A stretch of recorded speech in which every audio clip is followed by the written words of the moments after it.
توجہ کیجئے میرے بھائی، دونوں شہزادے حج کے لیے چلے تو سخی تو کتنے بڑے ہیں آپ جانتے ہی ہیں، آگے کا اٹھا کے دے دیتے ہیں۔ اگر سیدہ کی ثقافت بتائیں الگ گھنٹہ چاہیے، مولا علی کی ثقافت بتائیں الگ گھنٹہ چاہیے۔ بس ایک جھلک دکھا دوں، دونوں حج کے لیے چلے، راستے میں ایک شخص مل گیا، شہزادو جی تمہارے گھر کا اصول ہے کسی کو خالی نہیں لوٹایا، کہا پھر؟ کہا ہم بھوکے ہیں، ہمیں کچھ دے دیا جائے۔ جتنا سامان تھا نا سفر کی ضرورت کا سب اٹھا کے آنے والے کے ہاتھ میں دے دیا، جا اللہ تیرا بھلا کرے۔ اور کیوں نہ کہتے بریلی سے آواز آتی ہے، آتا ہے فقیروں پہ انہیں پیار کچھ ایسا، خود بھیک دیں اور خود کہیں منگتے کا بھلا ہو۔ اللہ اکبر، سب کچھ دے دیا، سفر شروع کیا، ختم ہو گیا کھانے پینے کا سامان، انسان ہے بھوک تو لگنی تھی۔ راستے میں آگے بڑھے، بھوک لگی، آقا حسین نے بھائی حسن کا ہاتھ پکڑا، کہنے لگے بھیا جی بھوک لگی ہے، کہا چلو اللہ کوئی نہ کوئی انتظام کرے گا۔ آگے بڑھے، راستے میں جنگل میں ایک پھونس کا مکان، چھپر کا مکان نظر آیا۔ آقا حسن کہنے لگے بھائی لگتا کہ اس میں کوئی رہتا ہوگا۔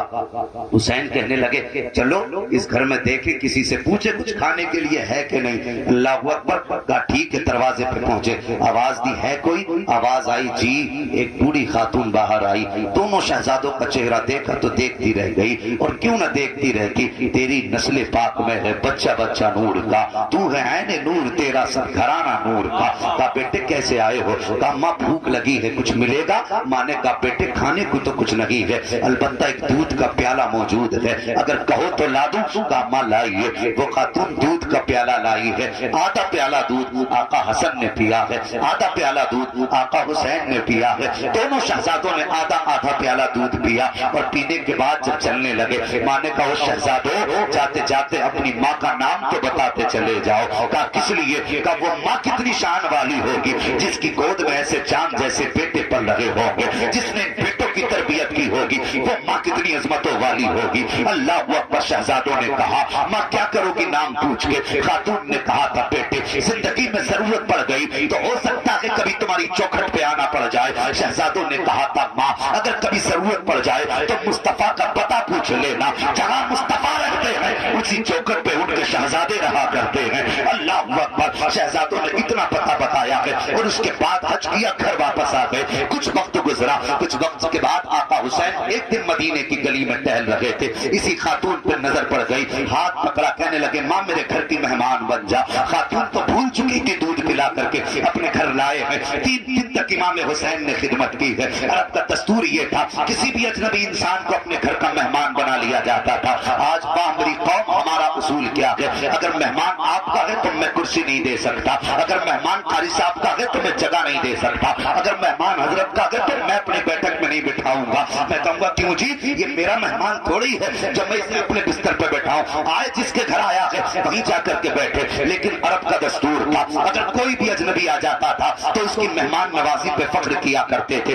آپ نے خاتون کو لیا ہے، 3 دن کے لیے گھر لے کر کے گئے، 3 دن تک خدمت کرتے رہے۔ 3 دن کے بعد بوڑھی کہنے لگی بیٹا میں جانا چاہتی ہوں۔ آپ نے فرمایا ماں ٹھہر جائیے۔ آپ کہتے ہیں چلنا ہے؟ کہا ہاں۔ آپ نے 1000 درہم نکالے ہیں، 1000 بکریاں اس بوڑھی خاتون کے حوالے کر دی ہیں۔ بوڑھی جانے لگی ہے، آپ دل میں سوچتے ہیں ماں ذرا ٹھہر تو صحیح، میں نے آدھا ہی پیالہ تو پیا تھا، ابھی آدھا پیالہ تو حسن کا باقی رہ گیا ہے۔ اس کے بعد ہاتھ پکڑ کے آقا حسن کی چوکھٹ پہ لائے ہیں، کہا بھائی پہچانا؟ آقا حسن کی نگاہ اٹھی ہے، دیکھ کے پہچان جاتے ہیں، اپنے گھر لائے ہیں، خدمت کی ہے۔ خاتون جانے لگی، آپ فرماتے حسین تم نے کیا دیا؟ آقا حسین کہتے بھائی میں نے 1000 بکریاں دی ہیں، 1000 درہم دیے ہیں۔ مسکرا کے فرماتے ہیں تم چھوٹے ہو میں تو بڑا بھائی ہوں۔ یہ کہنے کے بعد آپ نے 2000 درہم دیے ہیں، 2000 بکریاں اپنے پاس سے دی ہیں، 3000 بکریاں ہو گئی، 3000 درہم ہو گئے۔ بوڑھی کہنے لگی وہ بلا لوں میرے بچوں،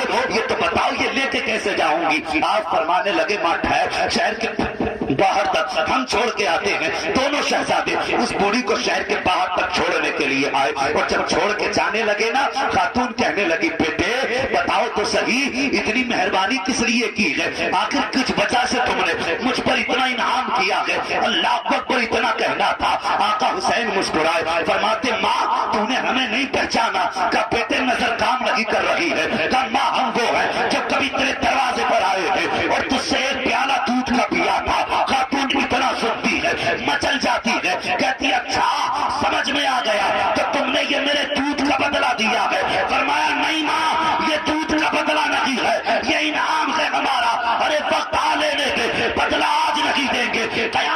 بدلہ ملے گا. کہا بیٹے کون سا بدلہ؟ اس وقت حسنین نے کہا تھا اے ماں جب قیامت کا دن ہوگا، نفسی نفسی کا عالم ہوگا، کوئی کسی کا پرسان حال نہ ہوگا، اس ماحول میں اے ماں تو نے ہمیں دودھ پلایا ہے، ہم تیرا ہاتھ پکڑ کے حوض کوثر کے چاپ پلا کے دکھائیں. یہ ان کی سخاوت ہے یار. اگر کوئی ایک پیالہ دودھ پلا دے تو اتنا نوازتے ہیں، جو اپنے خون پسینے کی کمائی ان کی محفل میں لگا دے تو پھر کتنا نوازتے ہوں گے. یہ آپ بھی جانتے ہو اور میں بھی جانتا ہوں، جلسہ کوئی ایک دن میں نہیں ہو جاتا. بتائیے محنت کرنی پڑتی ہے نا. ہر کمیٹی والے کا حال یہ کہ اس کے پیر تھک جاتے اور جانتے ہو اسے جلسے تک سلام تک، جب تک سلام ہوتا ہے اس وقت تک اسے تھکن کا احساس نہیں ہوتا. اسے تھکن کا احساس کب ہوتا ہے جانتے ہو؟ جب جلسہ ختم ہو جاتا ہے، سلام ہو جاتا ہے، پھر وہ اس سے اٹھا نہیں جاتا. شوق اسے گرنے نہیں دیتا، اور جب جلسہ ہوتا تب اسے تھکن کا پتہ چلتا. اور میرے بھائیو خدا را اگر کوئی بچے یا بڑے اچھا کام کریں ان کا حوصلہ نہ توڑا.